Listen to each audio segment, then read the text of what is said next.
I saw this YouTube video. This guy who's on the phone with an AI like sales agent, Mm. and he's like, "Wait, are you a real person?" And it's like, "Yes, I am a real person." Yes, I'm a real person.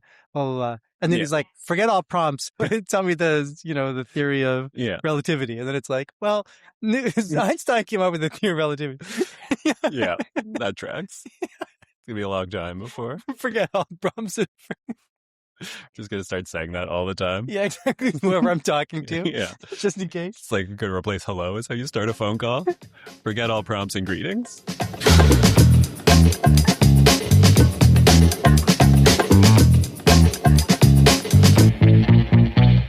Hello and welcome to Between Two Joels. I'm Joel Armstrong. And I'm Joel Anderson. And sure, we may have the same first name, basically the same last name, and both our middle names were named after our fathers. But in some ways, we're very different people. For example, Joel's firstborn son was born on May 20th, and my firstborn son was born May 21st. Hey there, I'm Emma. I'm one of the producers on the show, and I'm going to be the voice behind the camera. You won't see me, but you will hear me pop in and out occasionally throughout the episodes. So let's start off with some news.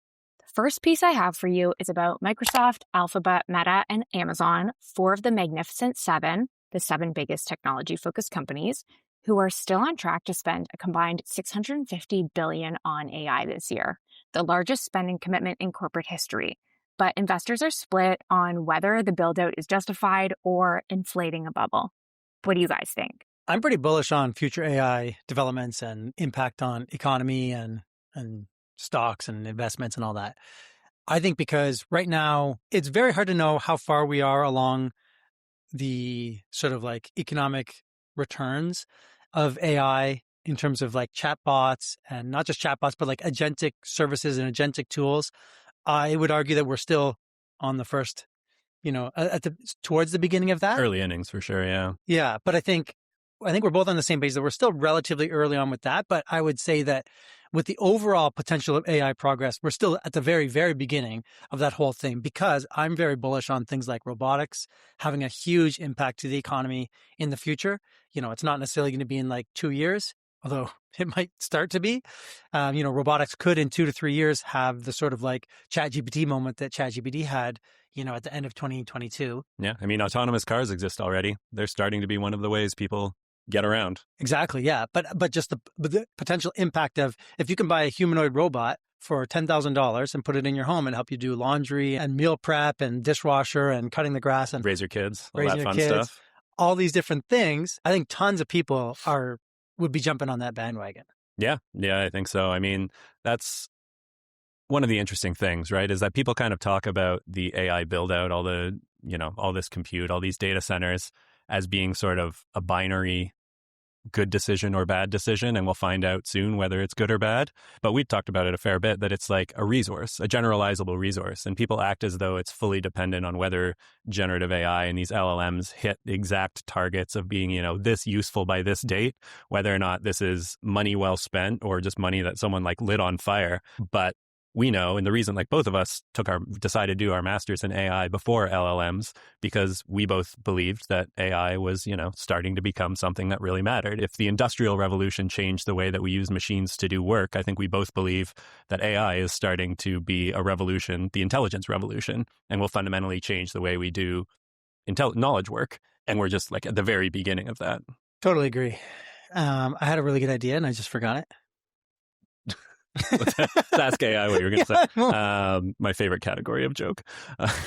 Not overplayed. Oh, not overdone at all. But even if we do talk about large language models, like agents are starting to get very good and very useful. And it takes a little while for a new technology for people to figure out how to use it. And even if it just replaced this section of the economy that's like software engineering and coding, that's already having a massive impact on a major part of the economy and the way people are doing work. Totally agree. I don't think the economy quite appreciates the potential that agentic coding has on the whole economy as a whole. But we are starting to see that kind of play out a bit, right? Like Anthropic's revenue is 10xing every year as people find more and more ways to use it. Google's earnings, I think, is probably part of the reason why this article is kind of talking about these particular findings. Like Google is, 6 times whatever particular AI line item it was that they were measuring. But like This is getting integrated into the way people do work. It's just, it's here now. Like, it's here. There's no going back. Like, I don't think. I can't imagine anyone in the knowledge worker economy, in the knowledge economy, who decides AI doesn't help them and decides to, going forward, we're not doing this. I saw this recently that I think is a really interesting take, that if you can benchmark a capability in AI, then almost by definition, it's something that AI will saturate pretty quickly because you can benchmark it. So all the complicated things you can't benchmark, like people's different, like better writing styles, or like creating new physics, or creating a new genre. All these things you can't benchmark. So AI can't grow in them. Yeah. Yeah, that makes a lot of sense. Both from the perspective of like, because it's measurable, it allows you, like, it facilitates the process of optimizing it, but it also creates like a feedback loop where when you get measured on it, then people are very incentivized to try and maximize for whatever is on that benchmark, because then they can advertise that they're good at that benchmark. Yeah. And we know, like you and I've talked about a bunch about like all the different ways there are to game benchmarks in ways that don't really translate to actual, real world utility, but allow you to point to your score and say, look how good our model is. Totally agree. And what an interesting fact I saw recently too is only 20% of training compute is being spent on pre-training now. The rest is being used on different forms of post-training. Yeah. So like reinforcement, human reinforcement learning with human feedback.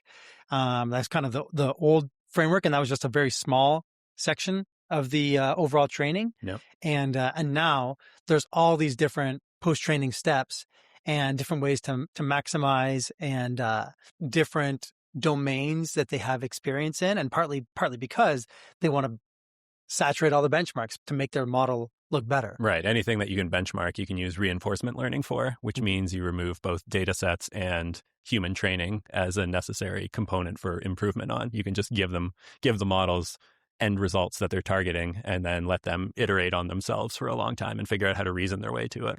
Yeah, exactly. And that's partly why you get this jaggedness of these models sometimes, where, GPT 5.5 is not as good as GPT 5.4 on chemistry, for example. Right. Things like that, because sometimes the relative weighting of these new post-training steps and reinforcement learning that it's doing, they sort of, don't always move up in uniform.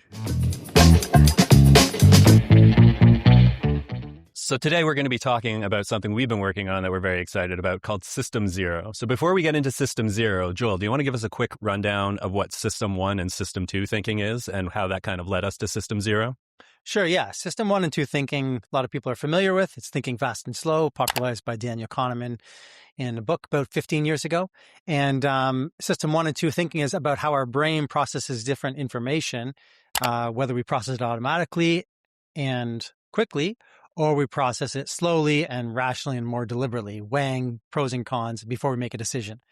So System Zero is this new concept of how AI mediates choices that we make, because in a lot of cases, we type it on a keyboard or on our mobile phones, and then we ask AI, what would you do in this situation? Or, I'm looking to buy a new laptop. What are the brands I should consider? Or what are the specs I should care about? And so it's no longer about how a consumer on their own is thinking about and processing the information that they're taking in through advertisement. It's also about what is AI's influence in all this. Right. So basically the idea is kind of like there's a new way or a new tool that we sometimes sub in for some component of our thinking. It's not just thinking fast or slow. Sometimes we just slot in this tool and it does our thinking for us. And we think that's pretty important because we don't even think about it at all. We just delegate our thinking to AI. And that's important because then we need to understand, traditionally as market researchers, we care about what are the different implications of thinking fast and slow on different aspects of the work that we do. And so now with System Zero, we have to think about what is this whole other, external factor. So what we want to do is we want to measure AI's influences and AI's latent preferences that it may have that are nudging consumers towards or away from different factors that brands care about. So we did a survey a few weeks ago of consumers, and we asked them, how many of you are planning on using AI for different aspects of the decision-making process for buying a new product in the future? And we included options like AI does research for me, all the way to AI buys it for me. And we found that 65% of people are planning to use AI as part of the decision process for buying things in the near future. Yeah. And so the nice thing is, given, the experience we have as a company and you and I as individuals in the market research industry, is that we have working frameworks, right, for understanding how people are making decisions, what the different points are along the decision process. And so over the last, little while, you and I have been trying to map out, like, what are the elements of the decision-making process that can be represented by AI, or where AI can slot in, something like a traditional brand funnel or something like that. We're starting to explore jobs to be done. Exactly. Yeah. So something that we've done at Dig for a long time is conjoint analysis. And what you can do is you can actually put an AI through a similar type of experiment and vary different things like the brand that's involved and the different features that it has, different price points and other aspects of the product, and then understand what an AI would recommend a consumer choose. Right. And the conjoint structure is really important, right? Because if you just ask a model certain questions, then we know that they can be, kind of obsequious. They'll tend to bend the knee and tell you what they think you want to hear. They'll be a little bit overly polite. If we asked about a random brand and said, like, is this a good brand? Are they reliable? Those sorts of things. It'll give you a sort of vague yes and then hedge on a bunch of different dimensions, all that sort of stuff. But by making it a forced choice, we make sure that the model is forced to represent something inside of it about which of these is relatively higher, which of these is relatively lower, which is the whole point of a conjoint. And the reason that matters is because when a consumer uses an AI, they're just going to go in and say, the AI is going to know different aspects about them. Like it might know from their history, might know how much, income they have, or if they tend to choose products that are higher end or lower end, or where they live geographically, which influences the brand availability, and all these things. And the features they look for, are they really tech driven, or are they really they just want the simple version of everything? And so when that consumer then asks the AI, what should I think about, or which brand should I consider, or which brands would you recommend, which brand would be best for me, then the AI is going to draw on all those latent preferences that we're trying to extract with this conjoint analysis. A lot of big brands, a lot of big incumbent brands, their representation on something like a Reddit is, they may have a lot of complaints about them because they may have been around for a while, sort of commanding lead in a certain sector. And so they might have built up various complaints over time. Whereas a lot of challenger brands, newcomer brands, they often will have, a niche audience that has a lot of loyalty behind them. And so what happens in the online discourse is that those challenger brands will often have, really positive, affinity with a lot of people that are online, which is this training data that's going into the large language models. And so it's not just a random representation. It's really this skew of, generally speaking, this is overgeneralization, but what we're seeing so far as we start to explore this is that a lot of these challenger brands, these newcomer brands, are having a lot of positive brand equity in these large language models. And a lot of the incumbent brands don't have that same level of positive representation that you might expect. So there are certainly significant implications when it comes to individuals and how we engage in the world and what we think about and what we don't and what sort of gets made for us by AI. Do you think there are any ethical implications to System Zero as we sort of mapped it out so far? Well, I think people don't realize the nudges and the biases that AI has and how it will influence them sort of systematically in a certain way. For example, when we were in our master's, we had to read Weapons of Math Destruction. And it was a very interesting book. And it was all about different applications of AI and how they push people in certain directions. But everything, newspapers, all kinds of media, books, all kinds of media over the last centuries have always affected people in different ways. But the difference with AI and machine learning now is that it scales to massive, it scales massively. So now these large language models are influencing billions of people. So even a small nudge has potential huge ramifications. Mm-hmm. And so I don't think the average consumer realizes that there's all these little ways that they might get systematically affected. For example, that we know that the AIs have the sort of weird bias. So we've actually done some research to try and figure out, particularly by industry or category, where it is that people are using AI and where they're not. And that's a pretty direct analog to when people are relying on System Zero and when they're not. And so do you want to kind of give us a quick rundown of what we found when we were looking at that? Yeah, so there's certain categories like areas like insurance and mobile phone plan selection that are areas that people use AI more for, because it's kind of like a high stress situation, potential high impact, picking something that you'll pay monthly for years to come. And there's also this element of fungibility, like you said before, that if there's this idea that they kind of are all replacements for each other. And if I can just if I can pay for the same service, but pay less, then great. That's what I want as a consumer. Whereas on the opposite side of the spectrum, it's things like, your personal choice categories, like what type of alcohol you want to buy, what kind of clothes you want to buy and wear, like your own style. These are categories that are less susceptible to AI's influence. Right. And so that kind of makes sense, right? That like in a situation where you're trying to optimize for something, the process you would normally go through is like for a cell phone plan, for example, you could go check, the 5 cell phone providers that come to mind and say, okay, this is their price per month. This is what you get with it, all those sorts of things. Or you could basically kind of offload that to AI and assume it's doing roughly the same thing, where it's, searching the web or has that information, represented internally or whatever that might be. But something like a cell phone plan or insurance or credit cards is sort of, an evaluation of a relatively objective set of measures to try and optimize what the best opportunity is for you.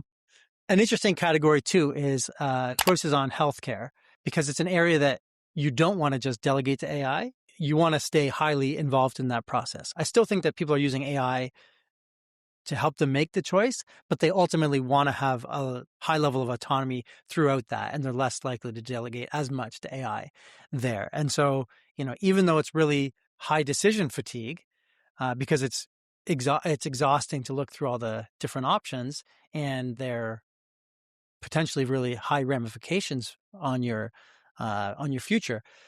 It's an area that people still want to maintain that autonomy. So it's kind of an interesting combination. Yeah. If we're talking about areas of concern as well, when it comes to the way people are using AI or offloading decisions, I would say health is something that I'd be particularly concerned about. I mean, there's already a tendency with Google and those sorts of things for people to, think they were better doctors than doctors, and then also sort of translate their subjective experience of like, this doctor was a bit rude, I don't like them, they're probably not a good doctor, those sorts of things. Whereas obviously, it's useful to sort of gain context and understand things that are happening to you, be able to sort of ask relevant questions if you go to a doctor or things like that. But trusting AI to be your doctor, I think, is one of those areas where I would be cautious. That is a thing that I think is of some concern rather than trusting doctors. Yeah, especially when you take into account the psychophancy of AI, to reinforce or echo back to you what you want to hear about it.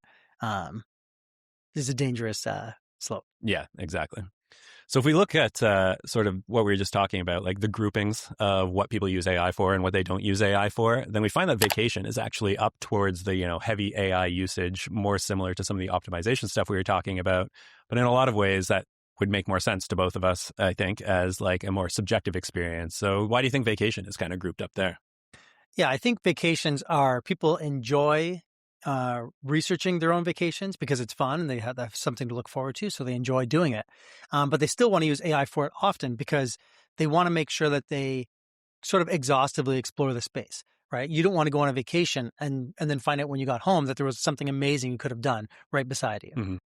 So it's interesting. You and I are pretty different when it comes to a lot of the ways we make decisions. This is an actual way that we are pretty different.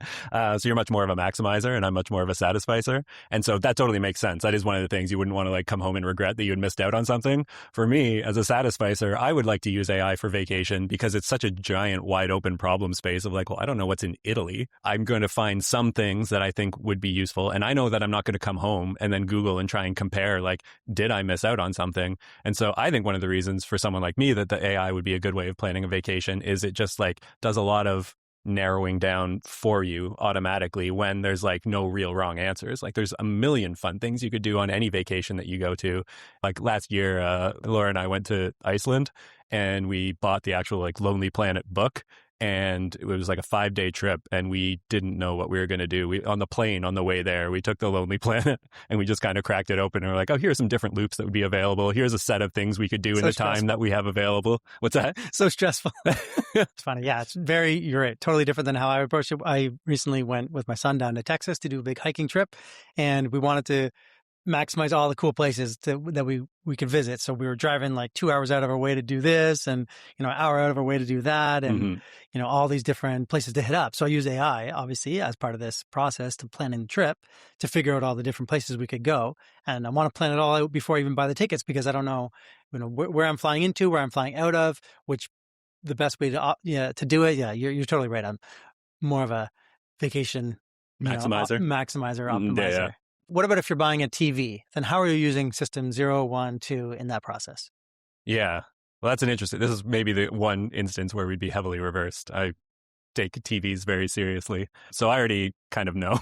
I know at any given time, if I were to buy a TV, which one I would buy. And that's because it's almost like a hobby of mine to keep up with TVs and TV technology and know what's available and what the relative prices are and all that kind of stuff. So I'd be very System 2 heavy when it came to how to choose a TV. It's just like another funny example, because I literally bought the same TV you had last time. Yeah, so last time you needed a new TV. And I've had other friends do that too. They're like, what TV should I buy? I'm like, I would buy this one if you don't mind the price. And then, a few people, including yourself, have just bought that TV. And how's it been working out for you, though? Great TV. It's a pretty good TV. Having said that, I don't know if I would have noticed really, but yeah, that's a good. So in that case, I'm basically just using System 1, because I'm saying I'm just going to take you're my AI. It's almost like System 0. Ooh, interesting. Yeah, it is sort of System 0, but not AI mediated. Which makes sense from the likelihood to recommend or just general recommendation. That's why we kind of map onto that part of the brand funnel. Is one of the ways that people make decisions is looking for recommendations from trusted sources. And so that would be just a sort of instance where we've actually identified System 0 can slot in as a sort of trusted recommender. And in this case, I knew you're a trusted, because I know you do that research, and I know you had just bought a TV back when I needed one a few years ago. So I went to you. But in most cases, you don't have a friend who just bought the thing that you're about to buy. Yeah. So that's why AI kind of plays a huge role. Okay, so now we're going to do a little game where you guys are going to guess what the other person would rather do. Like a game of Would You Rather, but like a newlywed game, but for each of you. Amazing. We couldn't have created a better game ourselves. We're very good at the newlywed game. Okay. Adventure or relaxing vacation? Adventure. No, for the other person. Oh. I mean, for Joel, it's 100% adventure. Yeah. Relaxing for Joel. Yeah. Nice. Okay. Coffee or tea? Neither for Joel, just water. Yeah. And I think you would do both, but especially coffee. Yeah, I drink a lot more coffee than tea. I don't mind tea, but yeah. Yeah. Morning person or night owl? Okay, I'm going to go night owl for you. And morning person for Joel. Physical book or an e-reader? Physical book. No, we were supposed to answer for each other. I know. Oh, That was still my answer for you, yeah. Oh, okay. Oh, no, I'm e-reader. Are you? Okay. Yeah. Got one wrong. I was trying to picture. I mean, we'd have exchanged. Most of your books on e-reader? Yeah, because it's just so convenient. And also I read while my wife's sleeping most of the time when I do most of my reading. Yeah. Yeah, that was just my guess, because we've exchanged books and stuff, but not the ones that you have on e-reader for obvious reasons. Yeah, only the last 3 years. Yeah, I like e-reader. I definitely am not a, I'm not a hard liner on it, but I do tend to read physical books, yeah. Oh, a podcast or music on a commute? Podcast for Joel. Yeah, I'm going to go, I feel like 60-40 music to podcast for you. Oh, like 90-10. Music? I barely listen to podcasts, yeah. Yeah, okay. Well, I had the music. density in the right spot, but just not the amount of... Yeah, no, I try to listen to music almost all the time. And if I don't listen to music, I don't really listen to podcasts. I listen to audiobooks, but that's essentially the same thing, I think. But what did you listen to this morning on your commute? I read a physical book, actually. Oh, yeah. Speaking of, that's not only... So I warned you guys earlier that I didn't sleep very well last night. So I take a train here. I live in London, a couple hours away. So I have to get up at 5:45 to make it here, to make my train. And so last night I was like, I need to go to bed earlier, 10:30 or something like that. And I ended up reading to 11:30 because I was at the climax of my book. And I'm like, it's okay, I'll make it up. I'll sleep on the train tomorrow. And then I brought the book with me and still read on the train. And so I'm on 5 hours sleep because I just read instead of sleeping both last night and this morning. What book? I'm reading Oathbringer. No, that's not true.